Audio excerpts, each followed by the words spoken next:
सच्चिदानंद समर्थ सद्गुरु साईनाथ महाराज की जय। अखिलांड कोटि ब्रह्मांड नायका राजाधिराज योगिराज परब्रह्म श्री सच्चिदानंद समर्थ सद्गुरु साईनाथ महाराज की जय। नमस्कार साष्टांग श्री साईनाथा। नमस्कार साष्टांग श्री साईनाथा। नमस्कार साष्टांग श्री సాయినాథా। సాయినాథులకు సాష్టాంగ నమస్కారం తెలుపుకుంటూ శ్రీ గణేశునికి మన నమస్కారాలు, శ్రీ సరస్వతీ దేవికి మన నమస్కారాలు, శ్రీ గురు మహారాజుకి మన నమస్కారాలు, శ్రీ కులదేవతకి మన నమస్కారాలు, శ్రీ సీతా శ్రీరామచంద్రులకి మన నమస్కారాలు, శ్రీ సద్గురు సాయినాథునికి మన నమస్కారాలు, హేమాడ్ పంత్ గారికి మన నమస్కారాలు, నింబోడ్కర్ గారికి మన నమస్కారాలు, విమలా శర్మ గారికి మన నమస్కారాలు, గురువుగారైన శ్రీరామ్ సార్కి మన నమస్కారాలు.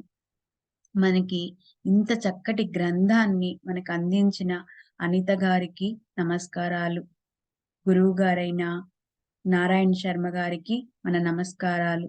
అలాగే ప్రత్యక్షంగాను పరోక్షంగాను మనకి ఎంతో మంది గురువులు మనల్ని చక్కగా ఆశీర్వదించి మనల్ని ఇంత చక్కగా చేస్తున్న ప్రతి ఒక్కరికి పేరు పేరున కృతజ్ఞతలు చెప్పుకుంటూ, అలాగే మనకి ప్రకృతి మాత మనల్ని అందరినీ ఇంత చక్కటి బుద్ధినిచ్చి మనకి సమయాన్ని కేటాయించి మనకి ఇంత చక్కగా చదువుకుని దానిని అర్థం చేసుకుని మననం చేసుకుని ఆచరించేలాగా చెయ్యమని మరొక్కసారి ప్రతి ఒక్కరికి పేరు పేరున కృతజ్ఞతలు చెప్పుకుంటూ, సాయి సన్నిధిలో ఉంటూ చక్కగా మనము ఈ గ్రంథపఠనం చేద్దాం.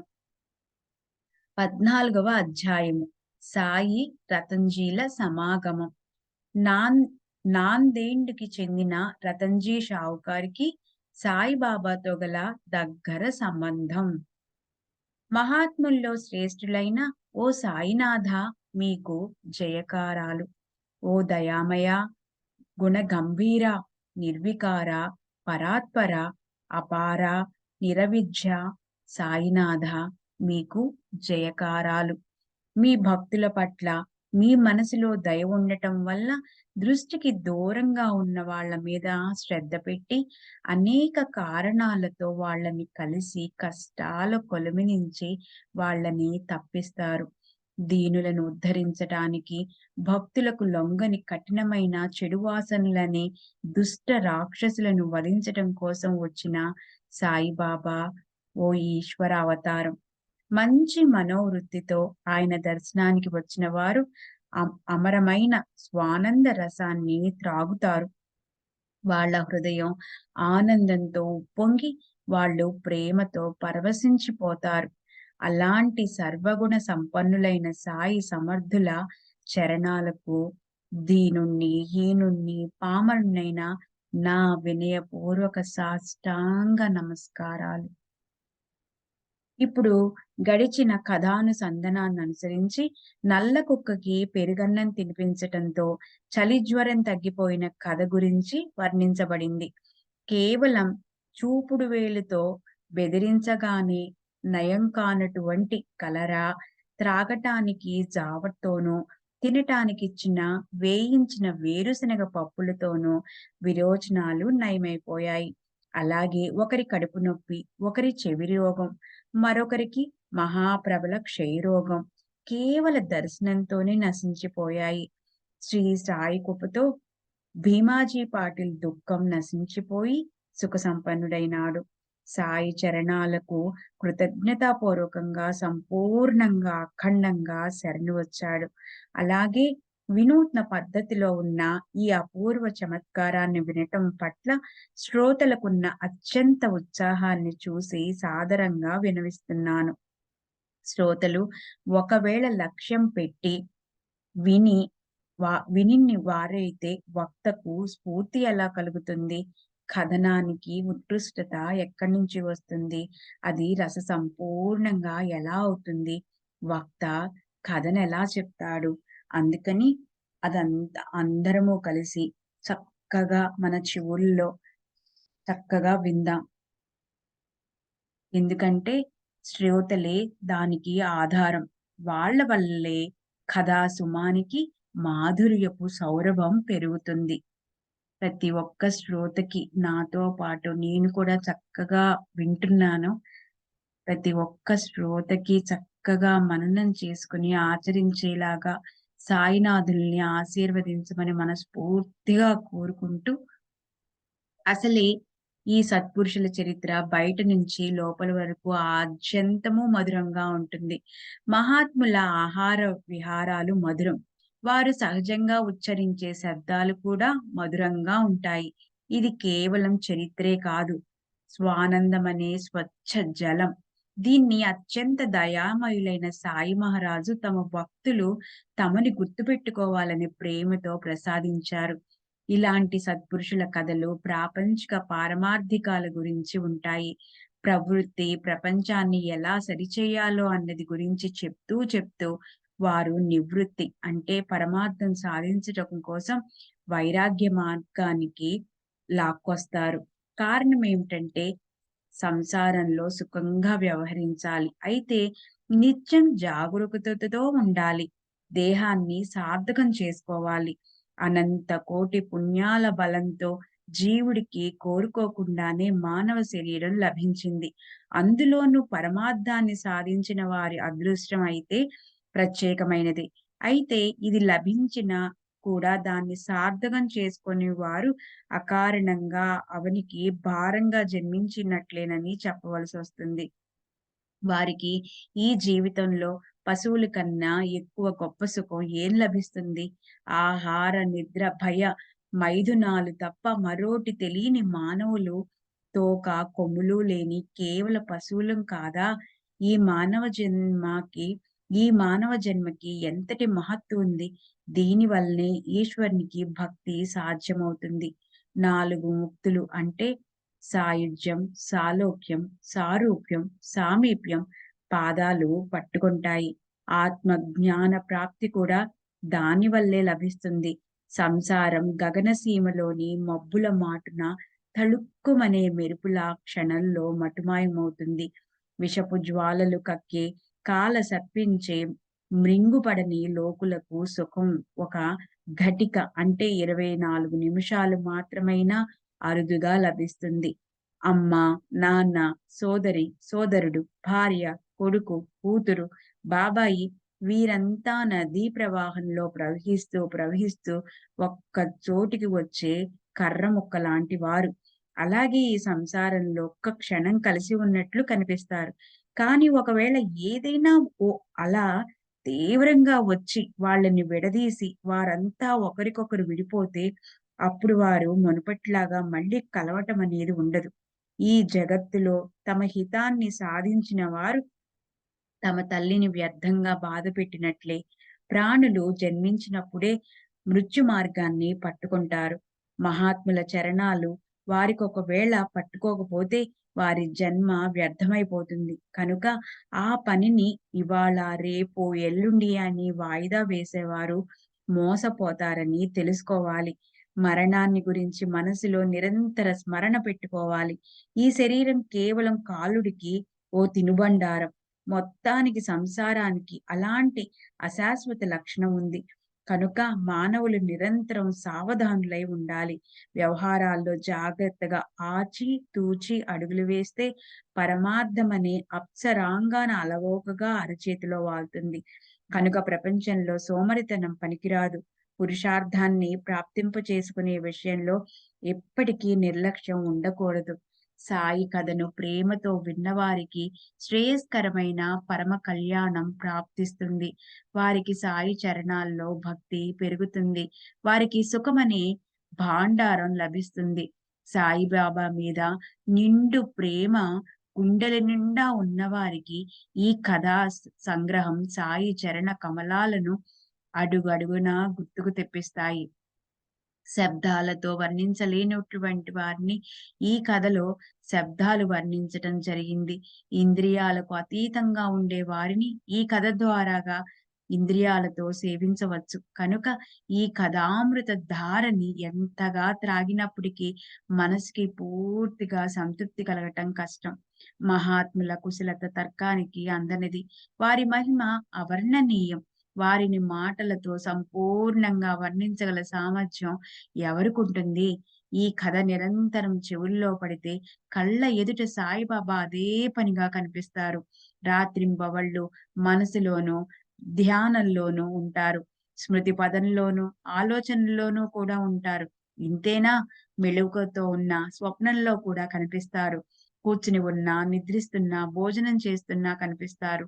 జనంలో ఉన్నా లేదా అరణ్యంలోకి వెళ్ళినా అక్కడ కూడా సర్వదా తోడు వస్తూనే ఉంటారు. ఈ ప్రకారంగా మనకి ఆయనపై అదే పనిగా ఇష్టం కలిగితే, మన మనస్సుకి మహేశ్వరునితో లయమయ్యే స్థితి కలుగుతుంది. అలా ప్రతిరోజు అయ్యిందంటే, చిత్తం చైతన్యంతో అంటే విశ్వానికి చిత్తాన్నిచ్చే శక్తితో, పరమాత్మతో ఐక్యత సంతరించుకుంటుంది. ఇప్పుడు తరువాతి కథ. గడిచిన అధ్యాయం చివర్లో చెప్పిన దాన్ని ప్రారంభింపు చేద్దాం. శ్రోతలు ఆధారయుక్తంగా అవ్వాలి. భావభక్తి అనే రవ్వ కేసరిని ఎంత తిన్నా తనివి తీరదు. గొంతు వరకు తిన్నా ఎప్పటికీ పూర్తిగా తృప్తి కలగదు. సరే శ్రోతలారా, ఇప్పుడు ఈ రెండవ కథను శ్రద్ధగా వింటే మహాత్ముల దర్శనం వల్ల అయ్యే సార్థకత మనస్సుకి ఖచ్చితంగా పట్టుకుంటుంది. బయటకి కనపడేలాగా సాయిబాబా ఏమీ చేసేవారు కాదు. ఆయన తమ స్థానాన్ని వదిలి ఎక్కడికి వెళ్ళేవారు కాదు. అయినప్పటికీ కూర్చున్న చోటు నుంచి సాయినాథులు అన్నీ తెలిసి ఉండేవి. అందరికీ సాయినాథులు ఆ అనుభవాన్నే ఇస్తుండేవారు. 3 కాలాల్లోనూ అబాధిత అస్తిత్వ రూపతత్వం అంటే బ్రహ్మ అనేది మన శరీరంలో ఉంటూనే అది సంపూర్ణ జగత్తులోనూ ఉన్నది అన్న విషయాన్ని తన శరీర స్పృహను విస్మరించి నిరంతరం గుర్తుపెట్టుకోవాలి. ఈ సత్యాన్ని ఎవరు శరణు అంటారో వారికి అన్నిటితో ఐక్యత ఉంటుందని తెలుసుకోవాలి.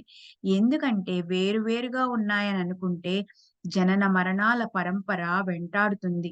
తాను జగత్తులోని ఇతర సర్వప్రాణులు, వస్తువులు వేర్వేరుగా ఉన్నాయని నిశ్చయం చేసుకునే బుద్ధి అంటే నిజంగా అది అజ్ఞానమే. గుర్ గురువుతో కలయిక వల్ల, శాస్త్రాభ్యాసంతోనూ చిత్తశుద్ధి కలిగి బ్రహ్మమయ స్థితి ప్రాప్తిస్తుంది. అవిద్య నుంచి ముక్తుల అవటమంటే ఏకత్వ ప్రాప్తి కలగటమే. మనసులో ఏ కొద్దిగానైనా భేదభావం ఉంటే అప్పుడిక ఏకత్వ భావం అనేది ఎలా? బ్రహ్మదేవుడి నుంచి చైతన్యరహితమైన అన్ని వస్తువుల వరకు తమ స్వస్వరూపం లేదా బ్రహ్మ నుంచి వేరుగా కనిపించే వాటన్నింటి నుంచి కూడా బ్రహ్మే ఉంటుంది.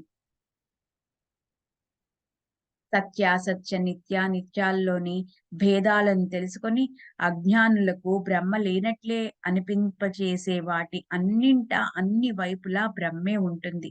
అన్ని రకాల ప్రగాఢ జ్ఞానం ఉండటమనేది దాని స్వాభావిక గుణం. సంసారంలోని కర్తవ్యానికి అక్కడ చోటు లేదు. అక్కడ నామరూపాలకి స్థానముండదు. అదే ఆ అవయవరహితమైన బ్రహ్మ. స్వస్వరూపం నుంచి లేదా బ్రహ్మ నుంచి వేరు అని అనుకునే మన స్వభావం వల్ల అజ్ఞానం, మోహం అనే అనర్థాల వల్ల నానత్వం అనే సంభ్రమంలో చిక్కుకునే చిత్తానికి ఏకత్వం అనే అజ్ఞానం కలిగితే అది స్పష్టంగా అవుతుంది. నేను వేరు, ఇతరులు వేరు అని వేరుగా అనిపించిన వారికి ఈ జగత్తంతా అఖండంగా ఏకరసంతో నిండిపోయి ఉంది తప్ప వేరే ఏదీ మిగిలి ఉండదు. వారికి నామరూపాలతో పనులు చేయటం ఇష్టముండదు. వారు నానాతత్వాన్ని పూర్తిగా వదిలేస్తారు. వారు బ్రహ్మగా అవటం అంటే ఇదే. ఈ జగత్తులో తాము మాత్రమే ఉన్నారు. తాము తప్ప వేరే ఖాళీ స్థలం లేదు. తాము అన్ని వైపులా పూర్తిగా వ్యాపించి ఉన్నారు. తాము తప్ప వేరే ఏదీ లేదు అన్న భావనని దృఢంగా పెట్టుకోవాలి. మైమరిపించే మాయను దూరంగా తరిమివేయాలి. తాము తప్ప పరవస్తువు లేదు అని గుర్తుంచుకొని తమ దృష్టిని స్వాధీనంలో పెట్టుకోవాలి. ఈ భేదభావం ఎలా ఉత్పన్నమవుతుంది అని శ్రోతలకి సహజంగానే సందేహం కలగవచ్చు. బ్రహ్మే తెలుసుకోవలసిన వస్తువు. జీవుడు దాన్ని తెలుసుకోవటానికి ప్రయత్నం చేసేవాడు. ఈ భావన పోగొట్టగల ఉపాయమేమిటి? ఏ కొద్దిగానైనా సరే భేద బుద్ధి ఉంటే అనన్యత్వం నశించిపోతుంది. వెంటనే నానత్వం ఉత్పన్నమై అదే జనన మరణాలకు కారణమవుతుంది. అవిద్యారూప అంధకార దృష్టి దూరమైతే సర్వ సృష్టి కూడా కనిపించకుండా పోతుంది. దృష్టిలో కేవలం సస్వరూపం నిండిపోయి ఉంటుంది. నానత్వం వెంటనే పారిపోతుంది. శుద్ధ జలంలో శుద్ధ జలం కలిస్తే అదంతా ఒకటే అయిపోతుంది. మునుపటిది, ఇప్పటిది ఒకలాగే కనిపిస్తుంది. వేరుతనం అనేది గుర్తుపట్టటానికి మిగిలి ఉండదు. కట్టె ముక్క ఆకారాలు వేర్వేరుగా ఉన్నప్పటికీ వాటిని అంటిస్తే అవి అగ్ని స్వరూపంలో ఒకటిగానే కనిపిస్తాయి. వాటి ముక్కలు అనే లక్షణము, ఆకారము నశించిపోతాయి. అవి అగ్ని స్వరూపంలో లీనమైపోతాయి. అదేవిధంగా ఆత్మ అనేది ఒక్కటే. ఈ జ్ఞానానికి మరొక ప్రమాణాన్ని ఇవ్వనవసరం లేదు. అన్ని ప్రాణుల్లోనూ ఆత్మ పూర్తిగా నిండిపోయి ఉంది.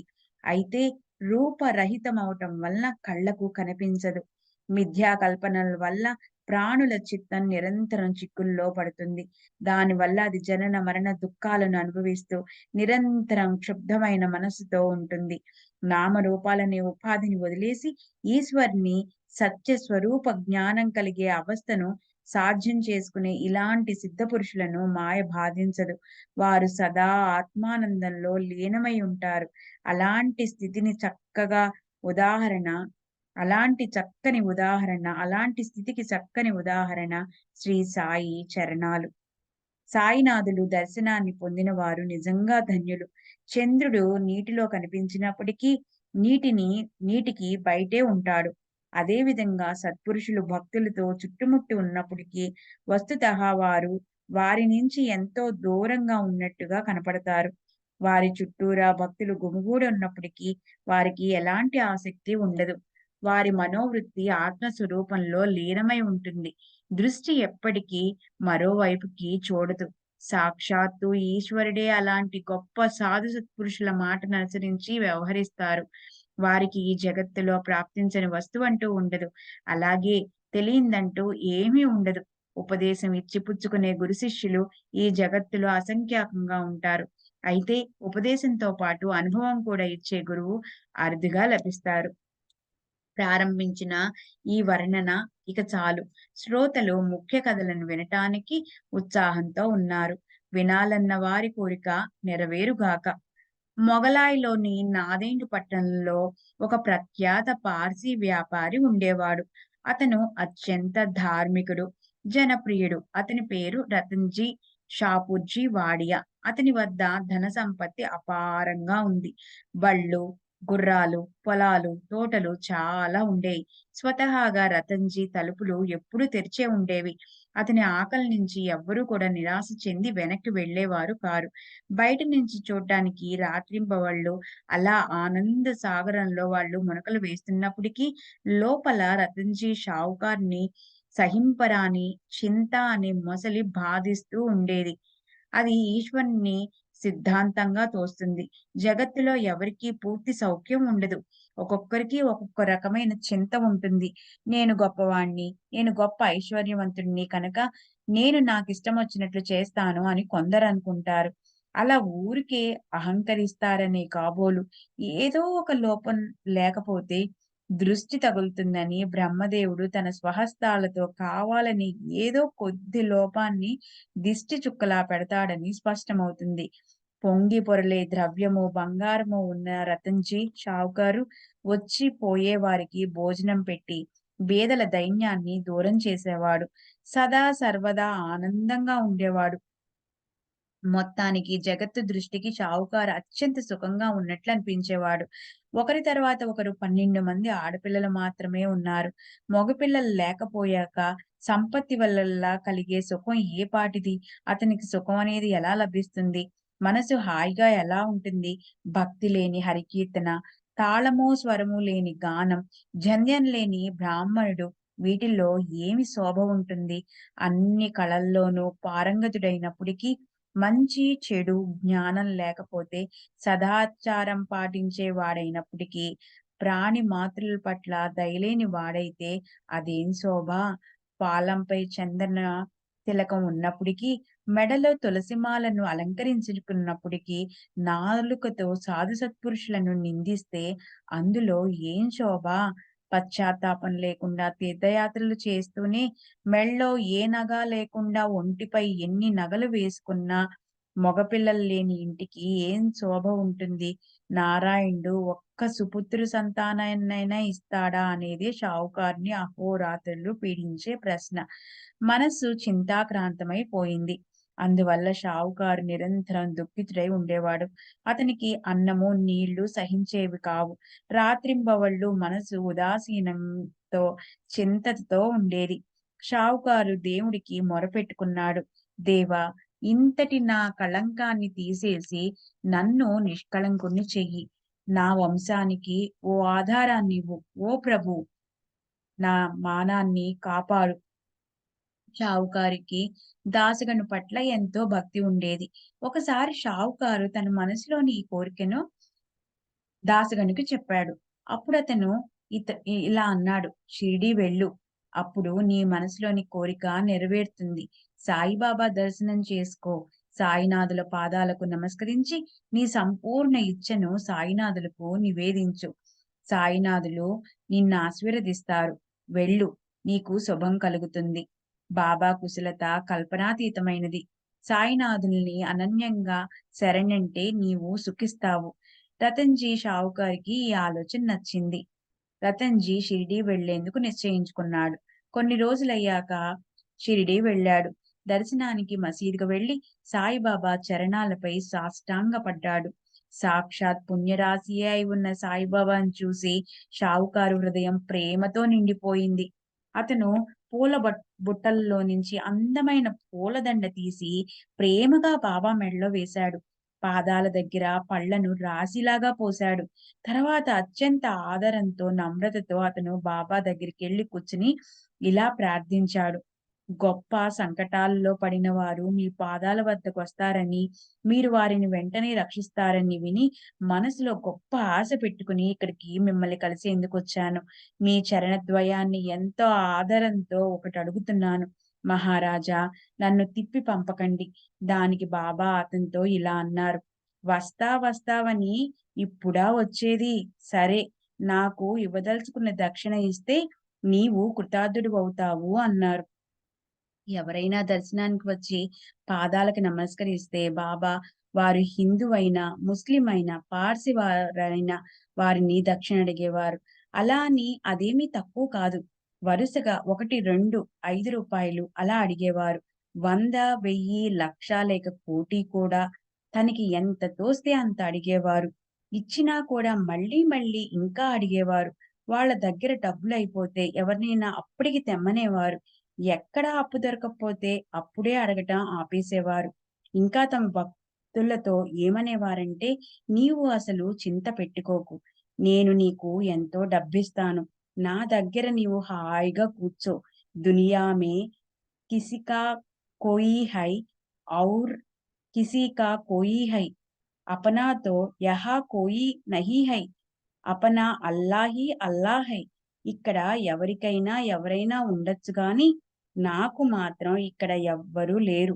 నాకు ఒక్క ఈశ్వరుడు మాత్రమే ఉన్నాడు. నన్ను తమ ప్రాణాధికంగా ప్రేమించేవాళ్ళు అరుదు. ఎవరైనా నాకు ఒకటి ఇస్తే వారికి నేను 100 రెట్లు ఎక్కువ ఇస్తాను.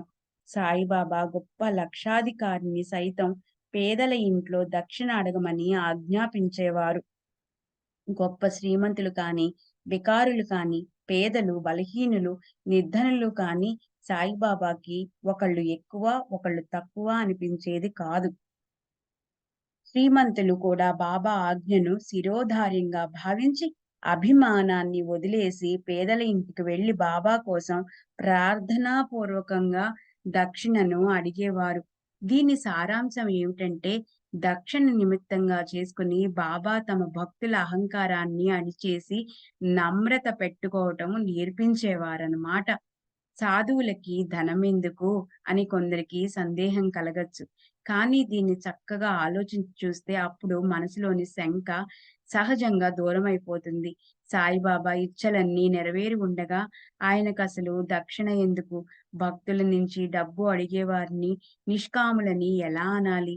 గులకరాళ్ళు, వజ్రాలు లేదా రాగి నాణాలు, బంగారు మొహరీలు వీటన్నిటికి ఒకే విలువ ఇచ్చిన సాయినాథులు చేయి చాపి ఎందుకడిగేవారు? కడుపు నింపుకోవటానికి భిక్ష చేస్తూ వైరాగ్యమనే దీక్ష తీసుకున్న అలాంటి నిరుపేక్ష విరాగికి దక్షిణకో అవసరం అసలు ఏమిటి? ఎవరి ద్వారంలో అష్టసిద్ధులు చేతులు జోడించి సదా నిలబడి ఉంటాయో, ఎవరి ఆజ్ఞ పాటించేందుకు కుబేరుడు 9 రకాల నిధులతో సేవించేందుకు సిద్ధంగా ఉంటాడో, 9 రకాల నిధులు అంటే సిద్ధంగా అంటే మహాపద్మ, పద్మ, శంఖ, మకర, కచ్చప, ముకుంద, కుంద, నీల, కర్వ అనేవి 9 నిధులు. సాయినాథులకి ద్రవ్యం కోసం దీనంగా అడగవలసిన పనేమిటి? సంసార సుఖాలను తన్నేసి సర్వ సుఖాల వైపు పొరపాటును కూడా చూడని వారు అలా తమ హితం ఎక్కడినుందో తెలిసిన అలాంటి విరాగులకి ధనం ఎందుకు? తాము స్వయంగా సత్పురుషులు, సాధువులు, సజ్జనులు అయివుండి తమ కీర్తి సదా గొప్పగా ఉండాలి అన్న దాని మీదే లక్ష్యం పెట్టుకున్న సాయినాథుల జీవనం భక్తుల శ్రేయస్సు కోసమే ఉండేది. అలాంటి వారు ధనం ఎందుకు కూడబెట్టుకోవాలి? సాధువులు దక్షిణ ఎందుకు కోరాలి? వారి మనస్సు నిరంతరం నిరీచ్ఛతో ఉండాలి. సాయిబాబా ఫకీరైనప్పటికీ ఆయన్ని లోభం వదల్లేదు. ఎప్పుడూ డబ్బు అడుగుతుంటారు. మొదటి దర్శనంతో దక్షిణ ఇస్తే, రెండో దర్శనంలో కూడా దక్షిణ అడుగుతారు. సెలవు తీసుకునేటప్పుడు కూడా దక్షిణ అడుగుతారు. దక్షిణ ఇవ్వండి అని మరీ అడుగుతారు. నిమిష నిమిషానికి ఇదేమిటి? పూజా విధిలో నైవేద్యం చూపిన తరువాత మొదట భోజనానంతరం చేసే ఆచమన్నము చేయటం కోసం త్రాగే నీరిస్తారు. తర్వాత నోరు, చేతులు కడుక్కునేందుకు నీరిస్తారు. చేతికి సుగంధం పోస్తారు. తాంబూలం ఇస్తారు. అన్నిటికన్నా చివర దక్షిణ ఇస్తారు. అయితే బాబా పద్ధతి విలక్షణం. చందనం పెట్టేటప్పుడు లేదా అక్షింతలు మొదలైనవి చల్లేటప్పుడు వారు దక్షిణ కోరేవారు కాదు. మొదటి ప్రార్థనను ఆరంభించేటప్పుడు ఆయన దక్షిణ కోరేవారు. అందువలన ఓం తత్సత్ బ్రహ్మార్పణమస్తు అని దక్షిణ ఇచ్చే మంత్రం ఈ క్షణంలోనే అనాలి. అయితే ఈ సందేహాన్ని నివారించటానికి గొప్పగా ప్రయత్నించవసరం లేదు. క్షణం పాటు ఆలోచిస్తే సమాధానం దొరుకుతుంది. ధనాన్ని పోగు చేయటంలోని ఉద్దేశం తమ చేత ధర్మం జరగాలని. అయితే జనులు ఆ ధనాన్ని క్షుద్రమైన రతి సుఖం, ఇతర ఐహిక సుఖాలను అనుభవించటం మీది ప్రేమతో ఖర్చు పెడతారు. నిజానికి డబ్బు మన వద్ద ఉంటే శాస్త్రాభ్యాసం, ధర్మ కార్యాలు, దాన ధర్మాలు నిశ్చయంగా చేయగలుగుతాం.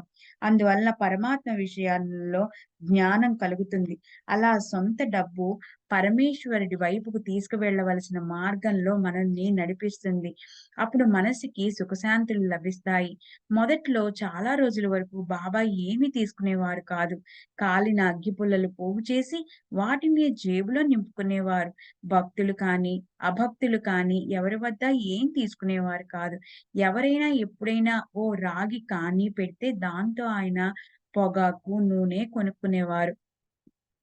సాయినాథుడికి పొగ అన్ బొ పోగా కంటే చాలా పొగాకంటే సారీ. సాయినాథులకి పొగాకంటే చాలా ఇష్టం. బీడీ కానీ లేదా చిలిం గానీ తాగేవారు కాదు. చిలిం అపరిమితంగా పీల్చేవారు. అది ఎప్పుడూ కాలుతూనే ఉండేది. తరువాత సత్పురుషుల దర్శనానికి ఖాళీ చేత్తో దక్షిణ లేకుండా ఎలా వెళ్ళాలి అని కొందరి మనసుల్లో కనిపించేది. కనుక వారు దక్షిణ తీసుకుని వెళ్ళేవారు. ఎవరైనా ఒక పైసా ఇస్తే సాయినాథులు జేబులో వేసుకునేవారు. అయితే 2 పైసల నాణెం ఇస్తే దాన్నలాగే తిరిగి ఇచ్చేసేవారు. ఆ పద్ధతులు చాలా రోజులు గడిచింది. కానీ కొద్ది కాలం తర్వాత సాయిబాబా మహత్యం పెరిగి భక్తులు గుంపులు గుంపులుగా రాసాగారు. విధిపూర్వకంగా సాయినాథుడిని పూజించటం మొదలైంది. బంగారం, పువ్వులు, దక్షిణ ఇవ్వకుండా పూజకి పూర్ణత్వం రాదు. ఆ నిత్య పూజా విధి పూజ చేసే వారికి శాస్త్రాధారం వల్ల తెలుసు. రాజుకి అభిషేక సమయంలో నీరు చల్లేటప్పుడు లేదా పాద పూజ చేసేటప్పుడు పూజ చేసేవారు కానుకలు తెస్తారు. అలాగే గురు పూజ కోసం కూడా దక్షిణ తెస్తారు. ఉచ్చాదివి దక్షిణావంత్ అంటే దక్షిణ ఇచ్చేవాడు ఉచ్చ పదవికి అంటే స్వర్గానికి పోతాడు. హిరణ్యద అమృతవంత సువర్ణ దానం లేదా హిరణ్యమనే నాణ్యాన్నిచ్చే వారికి మోక్షం ప్రాప్తిస్తుంది. హేమదాత శుద్ధిమంత బంగారు దానం చేసేవాడికి చిత్తశుద్ధి కలుగుతుంది. అన్ని వేదాల్లో చెప్పబడి ఉంది. గంధం పెట్టటం వల్ల శుద్ధ పవిత్రత ప్రాప్తిస్తుంది. అక్షింతలు వేయటం వల్ల ఆయుష్షులో పెరుగుతుంది. పూలు, తాంబూలం అర్పించటం వల్ల సంపత్తి, ఐశ్వర్యం ప్రాప్తిస్తాయి. దక్షిణ ఇవ్వటం వల్ల అపార ద్రవ్యం ప్రాప్తిస్తుంది. పూజా సాధనలో గంధం, అక్షింతలు, పూలు, తాంబూలం విశేషమైనవి. అలాగే దక్షిణ, బంగారు పూలు విశేషమైనవి. దానితో అపార ధనవంతులవుతారు. దైవ పూజ సందర్భంలో దాని పూర్ణత కోసం దక్షిణ ఎలా అవసరమో, అలాగే వ్యవహారంలో వ్రత ఉద్యాపన సందర్భంలో వాయన దానంతో పాటు సువర్ణం ఇవ్వవలసి ఉంటుంది. కొన్ని వ్రతాల్లో బ్రాహ్మణులకు లేదా ముత్తైదులకు పళ్ళు, మధుర పదార్థాలు మొదలైనవి ఇచ్చేటప్పుడు బంగారం ఇస్తారు. జగత్తులోని ఈ ఇచ్చిపుచ్చుకోవటాలనే వ్యవహారాలన్నిట్లో డబ్బు కావలసి ఉంటుంది. తమ ప్రతిష్ట తగ్గిపోకూడదని లోకులు అలాంటి సందర్భాల్లో యథాయోగ్యంగా డబ్బు ఖర్చుపెట్టి దాన్నలా కాపాడుకుంటారు. హిరణ్య గర్భస్థం ఇత్యాది మంత్రాలు ఉచ్చరించే దేవపూజకి ఒకవేళ దక్షిణ అంగీకారమైతే మరి సత్పురుషుల పూజకి ఎందుకక్కర్లేదు? సత్పురుషుల దర్శనానికి వెళ్ళేటప్పుడు తమ తమ జ్ఞానాన్ని అనుసరించి ఒక్కొక్కరికి ఒక్కొక్క రకమైన భావన ఉంటుంది. అందరికీ ఒకే అభిప్రాయం ఉండటం కష్టం. కొందరి మనసుల్లో భక్తి భావం ఉంటుంది. కొందరు సత్పురుషులకు పరీక్షించాలని పోతారు. తమ మనసులో ఉన్నదాన్ని చెప్పేవాడు మహాత్ముడంటారు. కొందరు దీర్ఘాయుష్షు కోరతారు. కొందరేమో ఏనుగులు, బంగారము, సంపత్తి, ఇల్లు, వాకిళ్ళు అడుగుతారు. కొందరు పుత్ర పౌత్రులను కోరతారు. కొందరు ఎన్నటికీ తరగని శక్తిని కోరతారు. బాబా పద్ధతి నిజంగా అగాధము, అద్భుతము. కొందరు వ్యక్తులు ఆయన్ని హేళన చేయాలని లేదా అవమానించాలనే హేతువుతో వెళ్ళినప్పటికీ వారి ఆ దుష్టబుద్ధి నశించిపోయేది. సాయినాథుల చరణ కమలాలపై పడిపోయేవారు. ఇంతటి అదృష్టం ఒకవేళ వారి ప్రారబ్ధంలో లేకపోయినప్పటికీ వారి మనస్సుకి పశ్చాత్తాపం మాత్రం కలిగేది. వారి అహంకారం ఖచ్చితంగా అణిగిపోయి బాబా యొక్క నిజమైన నిశ్చిత బోధ వారి అనుభవంలోకొచ్చేది. సర్వసాధారణంగా భక్తులు సదా సర్వదా సంసారంలో ఆసక్తులై ఉండేవారు. దక్షిణ సమర్పించి వారి మనసులు శుద్ధమవ్వాలని బాబా ఉద్దేశం. యజ్ఞేన దానేన తపసా అనే వాక్యం ఆత్మ జ్ఞానం ప్రాప్తింప చేసుకోవాలనే ఉత్సాహం ఉన్నవారికి దక్షిణ ఇవ్వటం అనే సాధనోపాయాన్ని స్పష్టమైన మాటల్లో చెప్తుంది. భక్తులు స్వార్థులు కాని లేక పరమార్థులు కాని ఇద్దరికీ కోరినది లభించటం కోసం, తమకు శుభం జరగటం కోసం తమ గురువుకి దక్షిణ ఇవ్వవలసి ఉంటుంది. బ్రహ్మదేవుడు కూడా దేవతలు, దైత్యులు, మానవులు అనే తన ముగ్గురి పుత్రులకి వారి బ్రహ్మచర్యం పూర్తయిన తర్వాత తమకి ఉపదేశించమని అడిగినప్పుడు అదే చెప్పారు. దా అనే ఒక్క అక్షరాన్ని వారికి ఉపదేశించాడు. దాన్ని వేరే విధంగా అర్థం చేసుకున్నారో అడిగి అతను దృఢపరిచాడు. నిజానికి గురు శిష్యుల ఆట విలక్షణమైనది. దాంతం కావాలి అంటే సంయమనం చేసుకోవాలి అని దేవతలు అర్థం చేసుకున్నారు. దయ చూపించాలి అని అసురులు అర్థం చేసుకున్నారు. దానం చెయ్యాలి అని మానవులు అర్థం చేసుకున్నారు. బ్రహ్మదేవుడది విని బాగుంది, మీకు శుభం కలుగుగాక అని అన్నాడు. దేవతలు వేరెవరో కాదు, మానవులే. కేవలం స్వభావం వల్ల వారు వేరుగా ఉన్నారు. ఉత్తమ గుణయుక్తులైనప్పటికీ ఇంద్రియ సంయమం లేని వారిని దేవతలంటారు. అసురులు కూడా మానవులే కాని వారు హింస చేస్తూ దుష్టత్వంతో క్రూరులుగా ఉంటారు. మానవులు మహాభయంకర లోభంతో పీడించబడతారు. అలా మానవులు 3 రకాలుగా ఉంటారు. లోభం కోరల్లో చిక్కిన మానవులను లోభరూప గోతిలో నుంచి బయటకు లాగటానికి కృపాసాగరులైన సాయినాథులు భక్తులకు శుభం జరగాలన్న కోరికతో తమ చేతిని చాపి వారిని పైకి లాగుతుంటారు. తైత్తరీయ ఉపనిషత్తులో మొదటి వల్లి 11వ అనువాకంలో దానానికి సంబంధించిన అనేక పద్ధతుల గురించి చెప్పబడింది. అందులోని ప్రతి పద్ధతిని చక్కగా వినండి. ఇవ్వవలసిన దాన్ని ఎప్పుడూ శ్రద్ధాపూర్వకంగా ఇవ్వాలి. శ్రద్ధ లేకుండా ఇచ్చే దానం దానం కాదు. రాజాజ్ఞ మూలంగా శాస్త్రాల్లో చెప్పారని లేదా భీతితోనో, సిగ్గుతోనో కూడా ఏదైనా ఇవ్వాలి. వివాహము మొదలైన శుభ సందర్భాల్లో జగత్తులో వస్తాయి.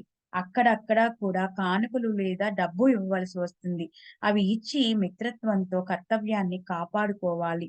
లోక వ్యవహారంలో బోధ ఎలా ఉంటుంది అంటే సాయిబాబా కూడా దా అనే అక్షరంతో భక్తులను శుభం కలగాలని వారి నుంచి అదే అడుగుతూ ఉండేవారు.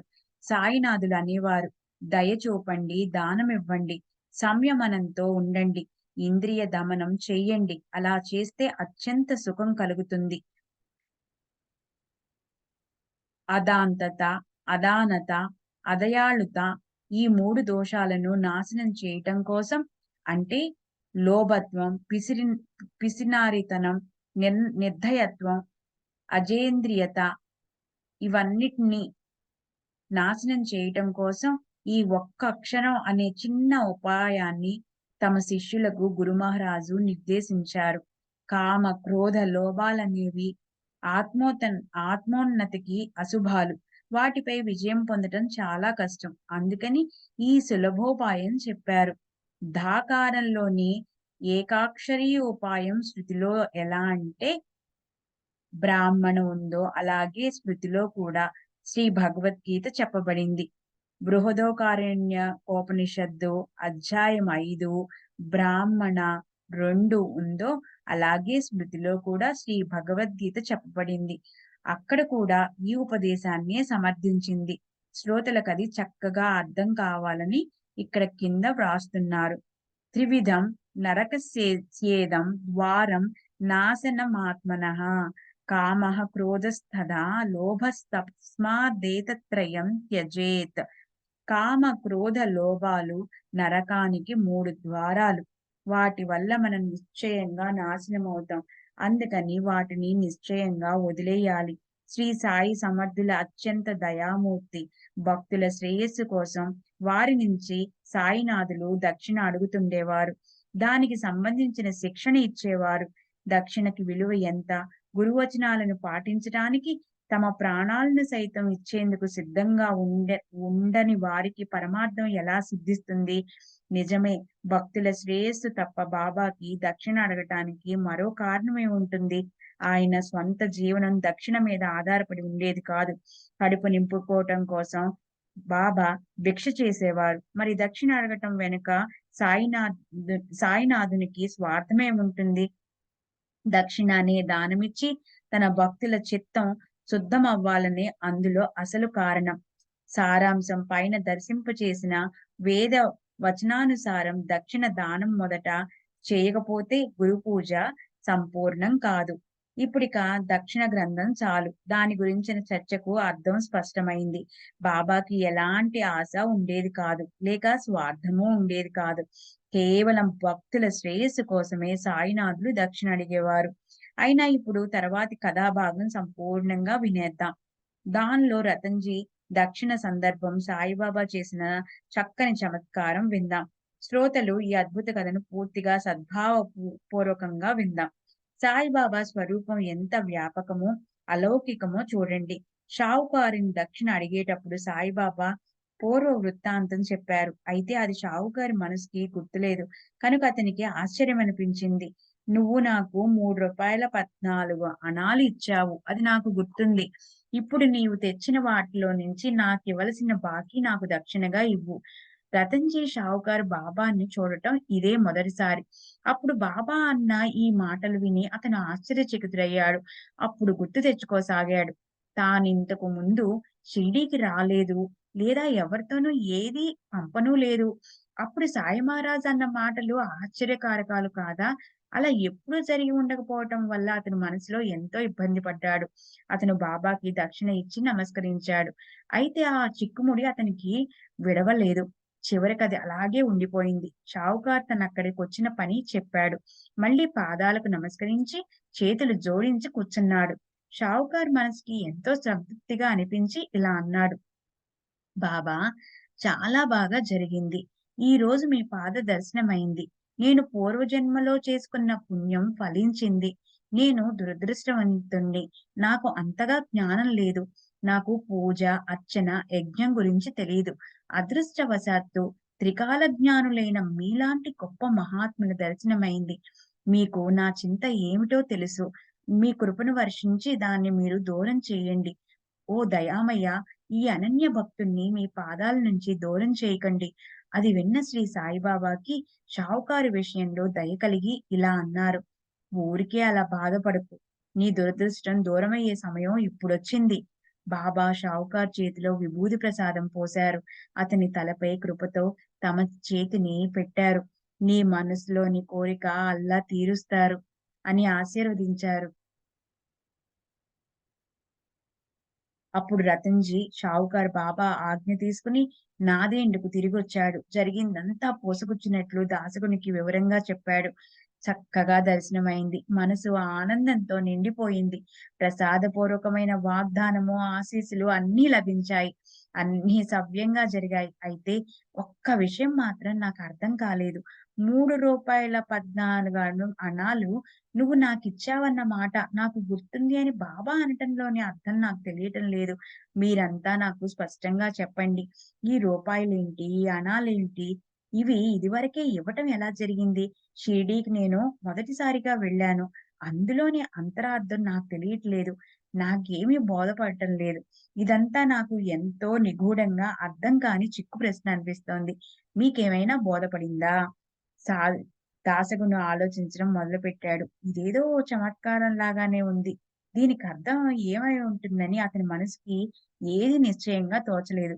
తర్వాత ఎంతగానో ఆలోచించిన మీదట అతని మనసుకి ఒక అవలియా ముస్లిం మహత్తుడు మూర్తి గుర్తొచ్చింది. అతన్ని జనులు మౌలీ సాహెబ్ అనేవారు. అతను మన ముస్లిం జాతికి చెందినవాడు. అయితే అతని ప్రవర్తన, దినచర్య మహాత్ముల వలె ఉండేది. అతను ప్రారబ్ధానుసారం కూలి పని చేసుకుని జీవించేవాడు. అతని చరిత్రను వివరంగా చెప్పటం మొదలుపెడితే గ్రంథంలో విషయాంతరం అవుతుంది. ఆ మౌలీ సాహిబ్ చరిత్ర నాదేండ్‌లోని వాళ్ళందరికీ తెలుసు. రతన్‌జీ షావుకారు షిరిడీ వెళ్ళాలని నిశ్చయించుకున్నాడు. మౌలీ సాహిబ్ తనంత తానే స్వయంగా, సహజంగా వాళ్ళింటికొచ్చాడు. వారిద్దరికీ పరస్పరం ఒకరి మీద ఒకరికి ఎంతో ప్రేమ ఉండేది. షావుకారు మౌలీ సాహిబ్‌కి ఉపచారపూర్వకంగా పూలదండని, ఫలాల్ని, తాంబూలాల్ని అర్పించాడు. అనుకోకుండా స్ఫూర్తి కలగటం వల్ల చిన్న విందు కూడా ఇచ్చాడు. గను దాసుకి ఆ క్షణంలో దాని కోసం అయిన ఖర్చు గుర్తొచ్చింది. కనుక అతను ఖర్చు జాబితా తెప్పించాడు. ప్రతి పైసా లెక్క కట్టి మొత్తం ఎంతయిందో లెక్క పెట్టారు. ఖర్చు ఖచ్చితంగా రూ. 3.14 అణాలయింది. ఎక్కువ కాదు, తక్కువ కాదు. బాబా దానికి రుజువు ఇవ్వటం, బాబా సర్వజ్ఞత అందరికీ ఆశ్చర్యం కలిగించింది. సాయిబాబా సాక్షాత్తు జ్ఞానరాశి. మసీదులో కూర్చున్నా దేశంలో ప్రతి చోట జరిగే భూత, భవిష్యత్, వర్తమాన కాలాల గురించి సాయినాథులకి తెలుసు. సాయి సమర్థులకు సర్వ ప్రాణి మాతులతో ఏకాత్మత లేకపోతే ఈ రకంగా ప్రదేశాలకి అంతరం కూడా బాగానే ఉంది. అలాగే ఈ ఇద్దరు మహాత్ములు ఒకరినొకరు ఎరుగరు. మరి సాయిబాబాకి ఈ ప్రకారంగా తంతి ఎలా వచ్చింది? సాయి మహారాజు ఒకరు మౌలి బువ్వ, వేరొకరు అన్న భేద బుద్ధి లేదా ద్వైత భావం వారిద్దరికీ లేదు. మౌలి బువ్వ ఆత్మే, స్వరువుల హృదయాల్లోని ఆత్మ. అయితే ఈ ఏకాత్మత ధర్మంలోని మర్మాన్ని తెలుసుకున్న వారు ధన్యులు. బాహ్యానికి శారీరకంగా వారిద్దరూ వేరుగానే ఉన్నప్పటికీ మానసికంగా ఒకరితో ఒకరు కలిసే ఉన్నారు. వారిద్దరూ అని అనటం యోగ్యం కాదు. ఎందుకంటే వారు ఎన్నటికీ వేరు కారు కనుక. వారిద్దరిది ఒకటే జ్ఞానం, ఒకటే ప్రాణం, ఒకటే అభిప్రాయం. ఇద్దరూ కూడా సరిసమాన వృత్తితో పూర్ణ చైతన్యయుక్తులై ఉన్నారు. షిరిడి, నాదెండ్ల మధ్య ఎంతో దూరం ఉన్నప్పటికీ ఇద్దరు మనసులు ఒకటే. వారిది ఒకటే ప్రాణము, ఒకటే దేహము. కనుకే ఒకరి నుంచి ఒకరికి తంతి వచ్చింది. సాధు సత్పురుషుల పద్ధతి ఎంత విచిత్రం! వారి తంత్రీయాత్రలకి తీగలు లేకపోయినా ఈ భూమి మీద ఎక్కడేం జరిగినా వారికది తెలిసిపోతుంది. తరువాత సరియైన సమయం వచ్చింది. రతన్‌జీని అదృష్టం వరించింది. అతని భార్య గర్భం ధరించింది. అతని ఆశ అనే వృక్షం చిగురులు తొడిగింది. యోగ్యమైన సమయంలో అతని భార్యకి పుత్రుడు కలిగాడు. బాబా ఆశీస్సులు నిజమయ్యాయి. పుత్రరత్నం జన్మించగానే రతన్‌జీ ఆనందించాడు. అనేక సంవత్సరాలుగా క్షామం ఉన్నప్పుడు హఠాత్తుగా వర్షం పడినట్లు పుత్ర సంతాన ప్రాప్తం వల్ల రతన్‌జీకి పూర్తిగా తృప్తి కలిగింది. ఆ వంశ రూపలత ఒకసారి చిగురించి అది యథాక్రమంగా పెరిగిపోతూ పోయింది. అమ్మాయిలు, అబ్బాయిలతో అతని ఇల్లు నిండిపోగా రతన్‌జీ సుఖించాడు. ఆ తర్వాత కూడా అతను సాయిబాబా దర్శనానికి పోతుండేవాడు. అలాగే ఆయన ఆశీస్సులు పొందేవాడు. రతన్‌జీ మనసులోని కోరికలన్నీ నెరవేరి అతను మనసు సంతృప్తి చెందింది. వసంత ఋతువుల్లో మామిడి చెట్టుకు ఎంత పూత వచ్చినా అందులో ఆ పూతంతా పండ్లు కాదు. అలాగే రతన్‌జీకున్న 12 మంది పిల్లల్లో నలుగురే బ్రతికారు. వారు సుఖంగా ఉన్నారు. అదృష్టవశాత్తు ఏవేవి జరుగుతాయో వాటినే సుఖంగా అనుకునే మంచి స్వభావం కల రతన్‌జీ అణువంత కూడా దుఃఖించలేదు. ఇప్పుడు ఈ తర్వాతి కథా సారాంశాన్ని చెప్తాను.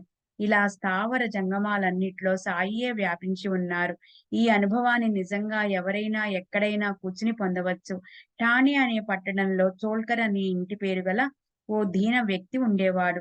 అతని భావపూర్ణ భక్తి పట్ల గురువు ప్రసన్నులైనారు. అతను సాయిబాబాని ఎన్నడూ చూడలేదు. అయినప్పటికీ అతను బాబాకు ఎలా మొక్కుకున్నాడో, అతని మనసులో కోరిక ఎలా నెరవేరిందో, అతనికి ఎలాంటి అనుభవం కలిగిందో ఇప్పుడు విందాం. ప్రేమ లేని భజన ఎందుకు? అర్థం తెలుసుకోకుండా చేసే పారాయణ వల్ల ప్రయోజనమేమిటి? భక్తి లేకపోతే దైవం ఎలా కలుస్తాడు? ఇదంతా వ్యర్థ శ్రమ. కుంకుమ తిలకం లేని పాలభాగం, అనుభవం లేని జ్ఞానం వ్యర్థం. ఇది కేవలం పుస్తకంలో చెప్పిన మాటలు కాదు. అనుభవం పొంది శ్రోతలు దానికి విలువ కట్టాలి. ఈ సాయి లీలతో గ్రంథం ఎందుకు వ్రాయాలో, దానితో నాకున్న సంబంధమేమిటో అది నాకే తెలియదు. నాచే సాయిబాబా దీన్ని వ్రాయించారు. ఆయనకే దీన్ని ఉద్దేశ్యం తెలియాలి. గ్రంథం వ్రాసేందుకు అర్హత ఉన్న వ్యక్తి కావాలి. నేనైతే కేవలం సాయిబాబా సేవ చేస్తున్నాను. సాయినాథుల ఆజ్ఞతో ఈ కాగితాలను నేను జాగ్రత్తగా పెడుతున్నాను. శ్రోతలు దాహంతో వ్యాకులం చెందిన చకోరాలు, సాయి సమర్థులు స్వానందంతో నిండిన మోహం, వారి దప్పిక తీర్చేందుకు సాయినాథులు అనంత కథలనే వర్షాన్ని వర్షిస్తున్నారు. వారి ప్రభావంతో ఈ నా వాణి సాయినాథుల చరిత్రను వర్ణిస్తోంది. సాయినాథుల చరణ ధూళి రేణువుల్లో ఈ నా శరీరాన్ని దొర్లని, ఈ నా వాణికి ప్రేరణ ఇచ్చేది సాయినాథులే. సాయినాథుల పాదాల్లోని నా చంచల చిత్వానికి స్థిరత్వం లభించని అలా ఈ శరీరంతో, వాణితో చేసే భజనతో నా సాయి మానసిక భజన కూడా నాకు అఖండ సుఖదాయమవని. నేను మాత్రం సాయి సందేశాలనందించే ఓ దీనుణ్ణి. చరిత్ర చెప్పేవారు, చెప్పించేవారు స్వయంగా సంపూర్ణంగా సాయిబాబానే అయినప్పుడు మరి శ్రోతలు మాత్రం వారు కూడా సాయిబాబా కంటే వేరు కాదు. చూడ్డానికి ఇది కేవలం జీవితాల్లోని సాధారణ ఆచరణ పద్ధతిగా అనిపించవచ్చు. కానీ ఇదంతా సాయిబాబా ఆటే. ఆయన స్వయంగా ప్రేమాళుడైన ఆటగాడు అయి ఈ ప్రబల లీలలను జరిపిస్తున్నారు. సాయిబాబా చరిత్ర ఎంతో లోతైనది. భక్తులకు విచిత్ర అనుభవాలను చూపి నన్ను నిమిత్త మాత్రుని చేసి తమ భక్త సమూహాలను ఆయన సంతుష్టిపరిచారు. ఇది కేవలం చరిత్ర కాదు. సుఖమనే నిధి, మోక్షమనే శ్రేష్టమైన మిఠాయి. గొప్ప అదృష్టవంతులనే దీన్ని భక్తి భావంతో సేవించాలి. గురు కృప యొక్క అద్భుత మహిమ, విశిష్టత మనలాంటి భక్తులకు గుర్తుండాలని, భక్తుల సంతృష్టి కోసం ఈ గ్రంథ రచన అనే పరిశ్రమను నేను చేశాను. ఈ చరిత్రను ప్రేమతో పఠిస్తే భక్తులకు శరణానందం కలుగుతుంది. అందులోని కథలు పదే పదే చదివి దాన్ననుసరించి వ్యవహరిస్తే భక్తి ప్రేమలు పెరుగుతాయి. ఈ చరిత్రను ఒకవేళ అహోరాత్రాలు ఉంటే మాయా, మోహ బంధనాలు తెగిపోయి ధ్యానము, ధ్యేయము చిహ్నం కరిగిపోతుంది. శ్రోతలు సుఖ సంపన్నులవుతారు. హేమాడ్ పంతు బాబా చరణాలు పట్టుకుని ఆయన్ని అనన్యంగా శరణు అన్నాడు. ఒక్క క్షణమైనా ఆగలేక చరణాలపై అఖండంగా సాష్టాంగ పడుతున్నాడు.